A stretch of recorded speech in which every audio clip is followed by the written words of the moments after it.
Morrison.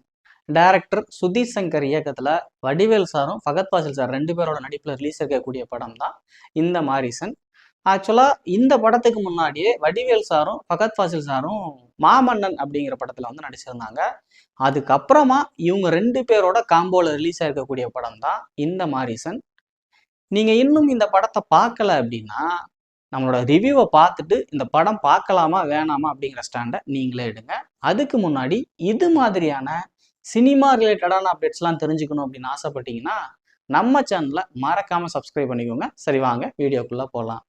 ஆக்சுவலா இந்த படத்தை பொறுத்த வரைக்கும் நம்ம ஃபகத் ஃபாசில் சார் வந்துட்டு இதுக்கு முந்தைய படமான நம்ம தலைவர் படத்துல வேட்டையன்ல என்ன ரோல் பண்ணியிருந்தாரோ அதே சேம் ரோலை தான் இந்த படத்துலையும் பண்ணியிருக்காரு. அப்படி என்ன ரோல் அப்படின்னு கேட்டீங்கன்னா இந்த படத்துலையும் நம்ம ஃபகத் ஃபாசில் சார் வந்துட்டு திருடனா தான் ஆக்ட் பண்ணியிருக்காரு.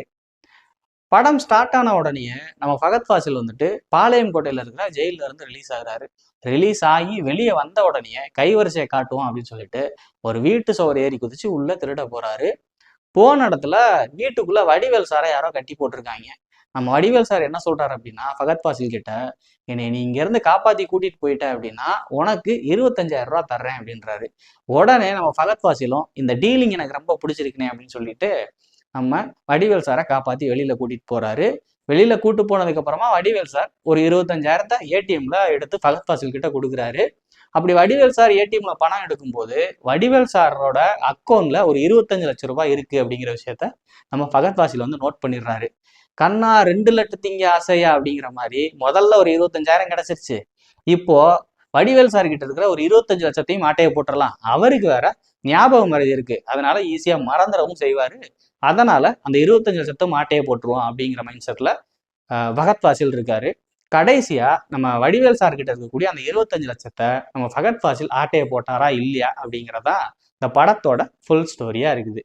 அந்த வடிவேல் சார் கிட்ட இருக்கிற 25 லட்ச ரூபாய் பணத்தை அடிக்கிறதுக்காக நம்ம ஃபகத் ஃபாசில் வந்துட்டு வடிவேல் சார் கூடயே டிராவல் பண்ணக்கூடிய விஷயம்லாம் ரொம்ப அற்புதமா இருந்தது. எக்ஸாம்பிளுக்கு 2 வீலர்லயே திருவண்ணாமலை வரைக்கும் இவங்க 2 பேரும் டிராவல் பண்ணக்கூடிய விஷயமா இருக்கட்டும், ஏடிஎம் பின் நம்பரை வடிவேல் சார் மறக்கிற விஷயமா இருக்கட்டும், இப்படின்னு சொல்லிட்டு நிறைய சுவாரஸ்யமான விஷயங்கள் ஆட் பண்ணியிருந்தாங்க. மெயினா இந்த 25 லட்சத்தை ஃபகத் ஃபாசில் ஆட்டையை போட்டாரா இல்லையா அப்படிங்கிற ஸ்டோரியை வச்சு ஃபர்ஸ்ட் ஹாஃப் ஃபுல்லாவே டிராவல் ஆயிடுச்சு. சரி, செகண்ட் ஹாஃப்லயாவது இவர் ஆட்டையை போட்டுருவாரா இல்லையா அப்படின்னு ஒரு எக்ஸ்பெக்டேஷனோட தியேட்டருக்குள்ள போனா படம் பார்க்க போன எனக்கு மட்டும் இல்ல எல்லா ஆடியன்ஸ்க்குமே ஒரு மிகப்பெரிய சாக்கு. அது என்ன அப்படின்னு கேட்டீங்கன்னா, ஃபர்ஸ்ட் ஹாஃப் வரைக்கும் இது ஒரு டிராவல் ஜேர்னியா போய்கிட்டு இருந்த படம் செகண்ட் ஹாஃப்ல ஒரு கிரைம் த்ரில்லரா மாறிடுச்சு. ஃபர்ஸ்ட் ஹாஃப்க்கும் செகண்ட் ஹாஃப்க்கும் சம்பந்தமே இல்லாம ஒரு ட்விஸ்ட்டை ஒன்று அந்த படத்துல போட்டு விட்டுருந்தாங்க. இது ஒரு மிகப்பெரிய சாக்கா இருந்துச்சு. மெயினா அந்த படத்துல வடிவேல் சாரோட நடிப்பை பத்தி சொல்லி ஆகணும். ஏன்னா அவர் சின்ன சின்ன டைலாக் டெலிவரியில இருந்து ஃபேஸ் ரியாக்ஷன் வரைக்கும் ரொம்ப அற்புதமா பண்ணியிருந்தாரு. பொதுவாகவே நம்ம ஃபகத் ஃபாசிலை எடுத்துக்கிட்டோம் அப்படின்னா நடிப்புல தலையை மிரட்டிடுவாப்புல, நடிப்போட அரக்கன் அப்படின்னே சொல்லலாம், அந்த அளவுக்கு நடிப்பாப்புல.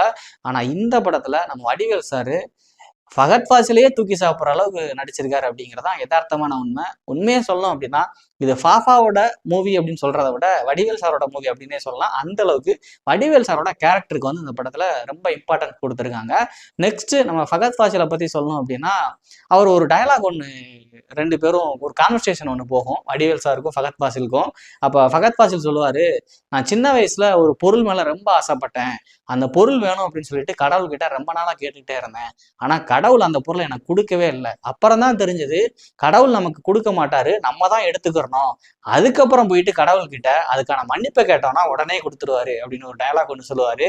அதுக்கு நம்ம வடிவேல் சாரு, ஓஹோ இதுக்காக தான் கோவில்ல ஃபுல்லா இவ்வளவு கூட்டம் இருக்கா அப்படின்னு சொல்லிட்டு ஆப்போசிட்ல ஒரு டயலாக் ஒன்று போடுவார். இதெல்லாம் வந்து பாத்தீங்கன்னா ரொம்ப கலாயா இருந்தது அப்படின்னே சொல்லலாம். இப்படி இந்த அளவுக்கு ஒரு சில காட்சிகள் இருந்தா கூட நம்ம ஃபகத் ஃபாசில் சாருக்கான இந்த படத்துக்கான ரோல் வந்து ரொம்ப கம்மியா தான் இருந்துச்சு அப்படின்னே சொல்லலாம்.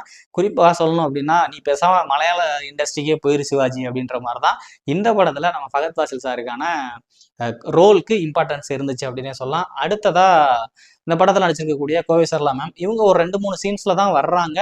வந்திருந்தா கூட அவங்களோட நடிப்புக்கு என்ன தேவையோ அந்த நடிப்பை அற்புதமா கொடுத்துட்டு போயிருக்காங்க. அதுக்கப்புறம் விவேக் பிரசன்னா அவருமே வந்து பாத்தீங்கன்னா ஒரு சில சீன்ஸ்ல தான் வர்றாரு.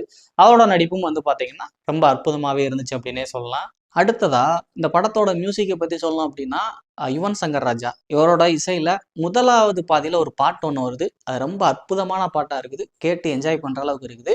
என்ன அப்படிங்கிறத நீங்க தியேட்டர்ல போய் பார்த்து என்ஜாய் பண்ணுங்க. செகண்ட் ஹாஃப் ஃபுல்லாவே வந்து பார்த்தீங்கன்னா, அந்த படத்த தூக்கி இழுத்துட்டு போறதே இவரோட பிஜிஎம் ஸ்கோரா தான் இருக்கு அப்படின்னே சொல்லலாம். அந்த அளவுக்கு செகண்ட் ஹாஃப் ஃபுல்லாவே பிஜிஎம்ல தலைவன் நொறுக்கியிருக்காரு. இவரோட பேக்ரவுண்ட் ஸ்கோருமே வந்து பார்த்தீங்கன்னா, ரொம்ப அற்புதமா பண்ணியிருக்காரு. இந்த படம் நமக்கு சலிப்பு தட்டாம போகுறதுக்கு இவரோட மியூசிக்கும் ஒரு மிகப்பெரிய காரணம் அப்படின்னே சொல்லலாம். அந்த அளவுக்கு இந்த படத்துக்கு ஒரு அற்புதமான மியூசிக்கை குடுத்திருக்காரு யுவன் சங்கர் ராஜா அவர்கள். அப்புறமா நான் இந்த படம் பார்க்கறதுக்கு முன்னாடி இந்த படத்தோட ட்ரெய்லர் பார்த்தேன். ட்ரெய்லர் பார்த்தப்போ, படம் எப்படி இருக்கும் அப்படிங்கிற ஒரு யூகத்தோட தான் நான் படம் பார்க்கவே தியேட்டருக்குள்ள போனேன். ஆக்சுவலா நீங்க இந்த ட்ரெய்லர பார்த்துட்டு படம் பார்க்க போனீங்க அப்படின்னா, ட்ரெய்லருக்கும் படத்துக்கும் சுத்தமா சம்மந்தமே இல்ல. அப்படி ஒரு ட்ரெய்லர் தான் வந்துட்டு ரிலீஸ் பண்ணியிருக்காங்க. படத்துக்கும் ட்ரெய்லருக்கும் சுத்தமா சம்மந்தமே இல்லங்க. படம் வேற ஒரு ட்ராக்ல போகுது. ட்ரெய்லர் ஒரு வேற ட்ராக்ல இருந்தது. என்னடா இப்படி பண்ணி வச்சிருக்கீங்க? அப்படிங்கிற மாரி தான் எனக்கே இருந்தது. இவ்வளோ பாசிட்டிவ்ஸ் இருக்கக்கூடிய இந்த படத்துல நெகட்டிவ்ஸ் என்ன அப்படின்னு கேட்டீங்கன்னா, இது செகண்ட் ஹாஃப் ஃபுல்லா வந்து பார்த்தீங்கன்னா, ஒரு கிரைம் த்ரில்லர் மூவியா போகுது. என்ன ஒரு மிகப்பெரிய பிரச்சனை அப்படின்னா, ரொம்ப ஸ்லோவா கொண்டு போறாங்க. படத்துல அந்த கார்ல போயிட்டு இருக்கையில அந்த வாட்ஸ்அப் டிபிய செக் பண்ணக்கூடிய ஒரு சீன் ஒண்ணு வரும். அந்த மாதிரியான ஒரு இன்ட்ரஸ்டிங்கான சீன்ஸ்லாம் நெறைய ஆட் பண்ணியிருந்திருக்கலாம் அந்த படத்துல. அப்படி இல்லாம ரொம்ப ஸ்லோவா போகக்கூடிய சீன்ஸ்லாம் ஆட் பண்ணியிருக்காங்க.